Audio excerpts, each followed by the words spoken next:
Mas, irmãos, os trabalhadores aqui, quem são? Somos nós. Nós precisamos nos envolver na obra do Senhor.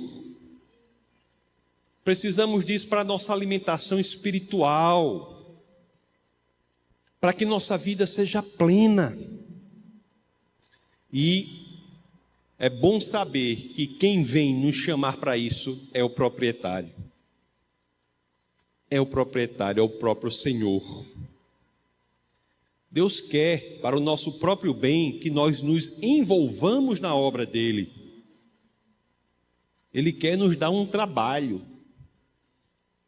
E isso nos dá uma recompensa, uma forma diferente de viver aqui. Vamos ver o verso 2. Ele saiu e o verso 2 diz: ele combinou pagar-lhe 1 denário pelo dia e mandou-os para a sua vinha. A parábola aqui fala da primeira leva de proprietários contratados. Foi essa daí. Ele combinou pagar-lhe 1 denário pelo dia, que era um preço justo, para a sua vinha. Bom, denário era uma espécie, a moeda de prata, não é? Que de fato era um valor justo para um dia de trabalho.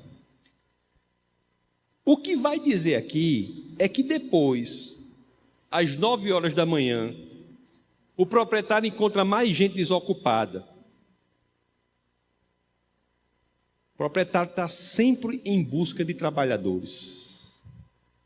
9 horas da manhã ele encontra mais gente desocupada. E nós vamos ver que não só às 9 da manhã, mas ao meio-dia e às 15 horas. Contra gente desocupada. Vamos ler os versos 3 ao 5, que vocês vão ver que é isso que acontece aqui. Vocês já viram que a primeira leva de trabalhadores foi aquela que foi lá e combinaram. Volta aí no 2. Ele combinou. Foi combinado.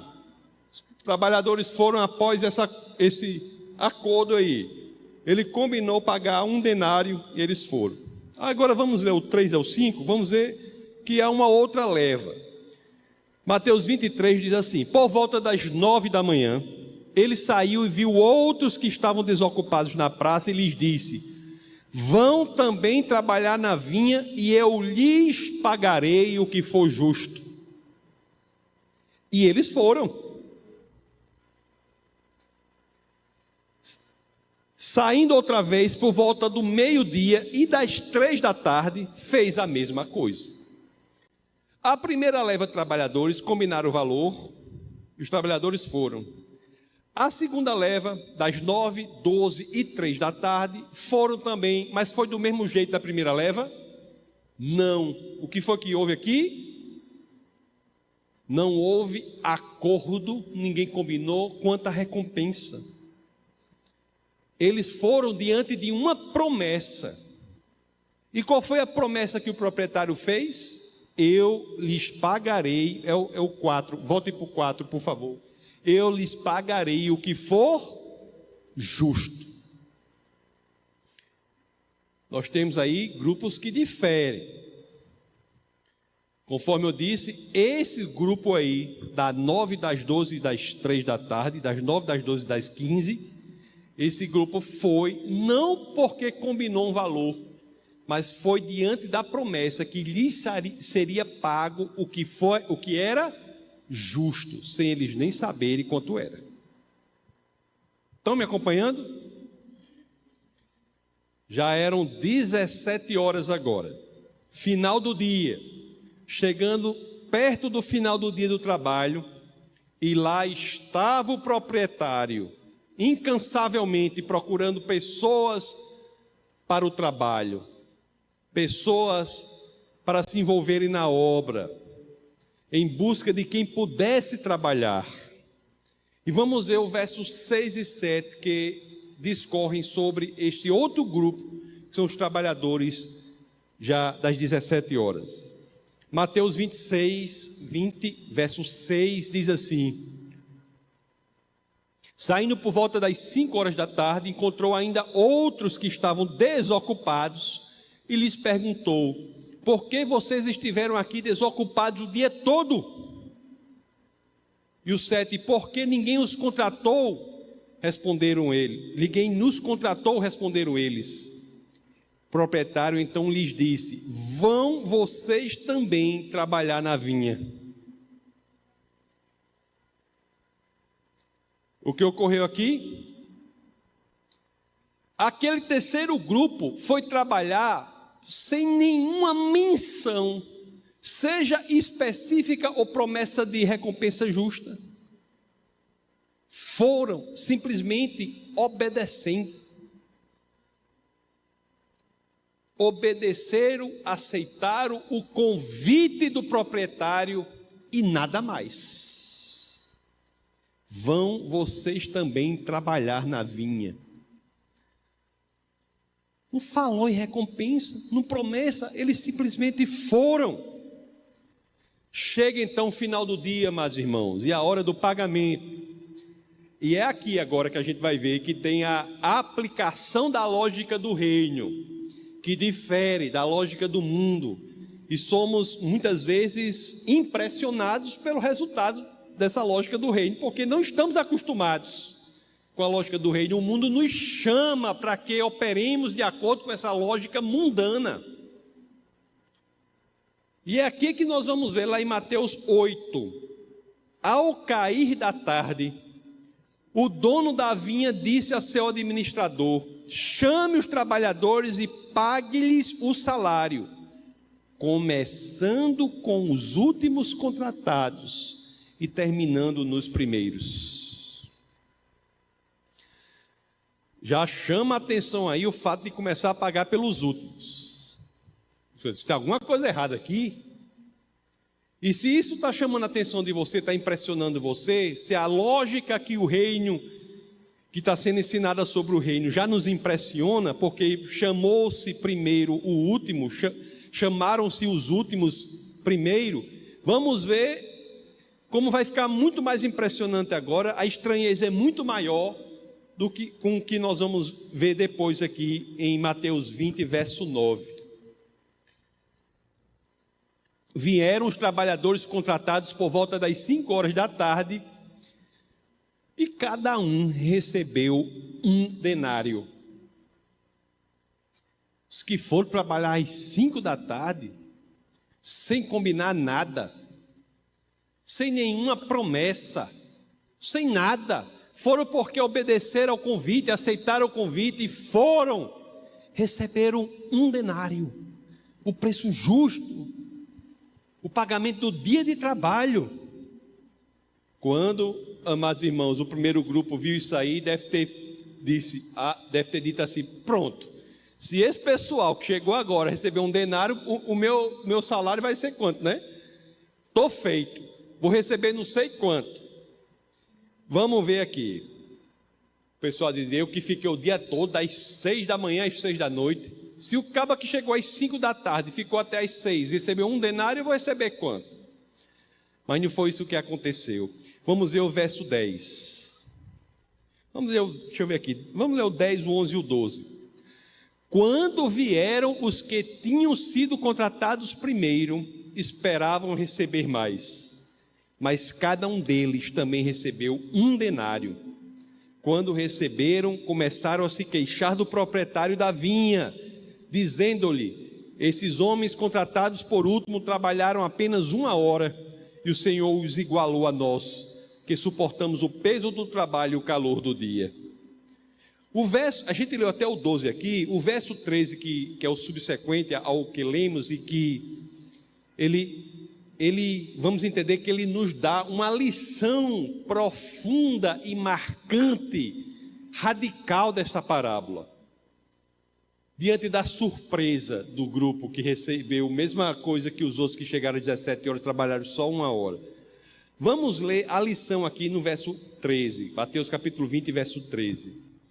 Mas ele respondeu a um deles: amigo, esse amigo aqui, depois pode ser amigo também, é do grego aqui, é etairos, que é usado 3 vezes nesse evangelho, e as outras vezes de maneira irônica, aqui pode ser que tenha sido usado de maneira irônica, mas ele diz: amigo, não estou sendo injusto com você.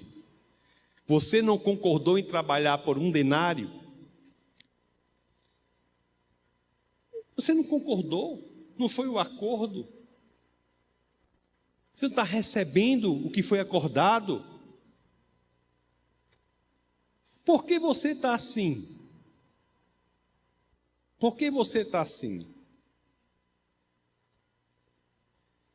Amigo, não estou sendo injusto. Mas voltando aqui, ele diz: mas ele respondeu a um deles: amigo, não estou sendo injusto com você. Você não concordou em trabalhar por 1 denário? Vamos ler o verso 14. Receba o que é seu e vá. Eu quero dar ao que foi contratado por último o mesmo que eu lhe dei. Não tenho direito a fazer o que eu quero com o meu dinheiro, ou você está com inveja porque sou generoso? O que é que o primeiro grupo buscava? Qual era o sentimento? Não, vamos ser honestos. Ele se sentiu o quê? Injustiçado. Ele buscava o quê? Justiça. Mas a justiça que ele buscava era a justiça da lógica do mundo. Os outros simplesmente se lançaram na graça de Deus. Se lançaram na graça de Deus. O primeiro grupo recebeu a proposta de 1 denário, que era um preço justo. O proprietário pagou o combinado, que era o justo pelo trabalho. Mas o que nós temos que aprender aqui, amados irmãos, que não há justiça própria quando prepondera a graça do Senhor. A graça do Senhor é muito maior do que nosso senso de justiça própria. Se você fez algo muito errado sua vida toda, se você fez coisas horríveis a vida toda, se você chegar ao Senhor e disser assim: eu me arrependo, não importa que os outros que você conheça tenham tido vidas muito mais santas, se o seu arrependimento for sincero, você receberá o mesmo. Por quê? Porque é justo? Não. Porque prepondera a graça do Senhor. Por pior que você tenha sido, por mais injusto que seja para você o paraíso, pelo que Cristo fez, se você abrir o seu coração e se entregar a Ele, preponderará a graça de Deus e você encontrará o paraíso. Mas, irmãos, nos outros grupos ali, o que foi que houve? Foi o coração do trabalhador. O coração. Mesmo o de 9, 12 e 15 horas, eles foram crendo na promessa de justiça, não deles, mas do proprietário. Já é um coração diferenciado. E o grupo das 17 horas foi sem nem mesmo ter isso. A generosidade de Deus segue a lógica do reino, não a lógica do mundo. E aqui é que está essa lição que é libertadora. Meus amados irmãos, se nós quisermos aplicar isso aqui na terra, se nós tentarmos na nossa atividade fazer algo semelhante, de buscar o coração na nossa atividade, ela também modifica-se totalmente. Existe um efeito prático, revolucionário, de nós colocarmos isso no nosso dia a dia. Não só nos entendermos que vamos para o céu, para o paraíso, se nos arrependermos e entregarmos nossa vida ao Senhor, mas também o nosso dia a dia, amanhã, seu dia de trabalho já pode ser diferente. Se você colocar essa lógica aqui, se você deixar de lado o seu senso de justiça próprio e focar em Cristo e garantir que Ele fará o melhor por você o seu dia a dia passa a ser totalmente diferente. Se alguém faz alguma coisa com você, se você não tem nada para fazer, não tem o que agir, não tem como se... entrega ao Senhor, Deus está por nós. Isso é uma quebra de mentalidade muito grande, de visão de mundo, de cosmovisão. Nós nos colocamos no mundo buscando justiça própria, querendo ser donos da nossa própria existência, quando na realidade, quando entregamos nossa vida ao Senhor, nós não somos mais pilotos da nossa vida. Deus é o piloto, Jesus é o piloto. O reino de Deus, ele nos confronta, as Escrituras nos confrontam. Ela pede que nós aprendamos a viver de uma outra perspectiva. A gente vive falando aqui nessa igreja, nós temos que aprender a viver da perspectiva da eternidade. Nossa vida não acaba aqui não. E muitas vezes as coisas que acabam aqui, você pensa que isso é o fim do mundo, quando na realidade você se entregou a vida ao Senhor, você tem a eternidade lhe esperando. E as Escrituras, portanto, nos convidam para que nós cultivemos em nós mesmos esta dependência de Deus, como teve o terceiro grupo, que foi sem nem saber, foi dependendo do proprietário. O segundo foi também dependendo do senso de justiça do proprietário. E o terceiro que nem isso, se é Deus mandando, eu vou, porque eu estou dependente não da promessa, mas daquele que é o proprietário, que é o Senhor. Isso muda tudo, amados irmãos. Isso nos livra de senso inócuo, vão, frívolo, fútil, de competitividade sem futuro, alguns das quais, sem razão de ser, de ganância, de luta desenfreada por nada, de autopromoção acima de tudo. Isso nos liberta dessas coisas. Nada disso leva a lugar nenhum, meus amados.